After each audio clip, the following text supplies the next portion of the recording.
What do you get when you cross chiseled abs with bulging pectorals and a penchant for shenanigans?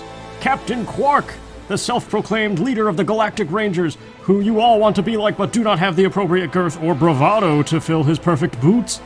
Still, like Uncle Sam, he wants you, yes you, super nerd, to enter the Galactic Ranger tryouts and test your heart.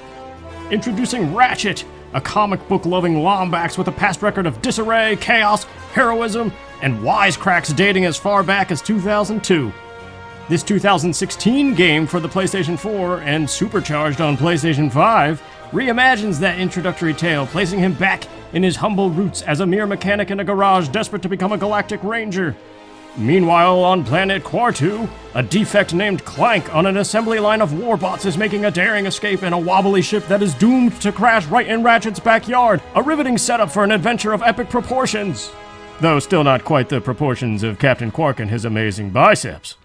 Ah yes, Ratchet and Clank, a game that follows in the spirit of games before it like Jet Force Gemini, where varied weaponry against interplanetary hordes of cannon fodder is the core mechanic. But it goes beyond those games with a presentation akin to that of a Pixar film, with everything from the writing to the characters themselves being chock full of zany humor for all ages, all backed by Michael Bross's cinematic orchestral swells. The story is a simple tale of good versus evil, inspired by Star Wars and many Pixar tales of unlikely heroes, and it's a great backdrop to the video game at the forefront. Where the two worlds collide best is probably in the impressive vistas, where it all takes place. Ratchet and Clank will take you to numerous planets ranging from sprawling metropolises, to barren wastelands, to ocean paradise, and everything in between. But perhaps more magnificent on the gameplay side of things is the number of insane actions and effects possible on screen at one time. The explosions of your weapons against robots is a 60 frames per second hurricane of visual splendor mixed with an audible steam heat clang as bolts fall to the floor by the thousands, delivering a wonderful sensory overload.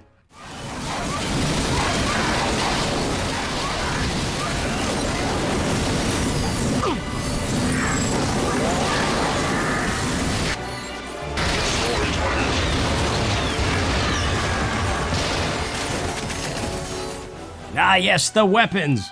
The weapons are the heart of the gameplay, and they come packed with creativity and incentive.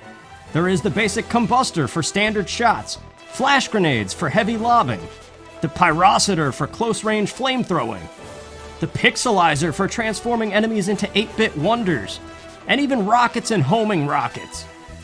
But then there's the sillier weapons like the Groovatron, which lays a disco ball and blasts dubstep that makes enemies uncontrollably dance. Or Mr. Zircon, who is a personal robot assistant that spouts 80s action movie insults at things.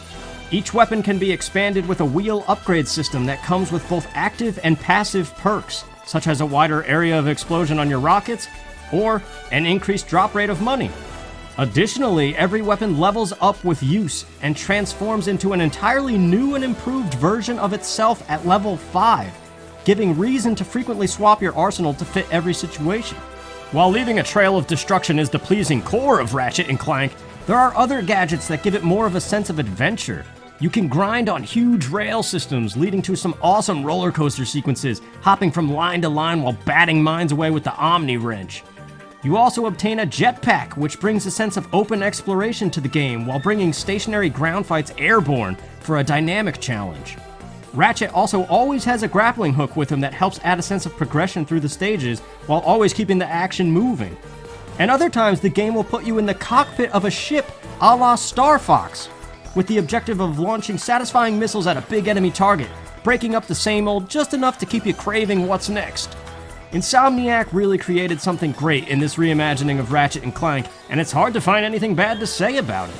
For some, the constant shooting of enemies might be a little too repetitive and not their cup of tea. Others might not be into the silly, typically modern hero story and miss the brasher attitude of the original game from 2002. But as a standalone adventure, and my personal first entry into the series, I had a great time playing Ratchet and Clank and easily give it a 9 out of 10. It is a fantastic action-adventure game and a great introduction to the series as a whole, with outstanding visuals and performance to boot. It has me sitting here now, eagerly awaiting to play Ratchet and Clank Rift Apart, which I hear is even better than this one. I'm Bill from Good Old Days Gaming, and thanks for watching. Volunteer detected in Fluffy Bunny Room. Prepare to play with adorable bunny rabbits. That doesn't sound so bad. Correction. The Fluffy Bunny Room has been relocated to Sector 12, initiating death and dismemberment protocol. Of course.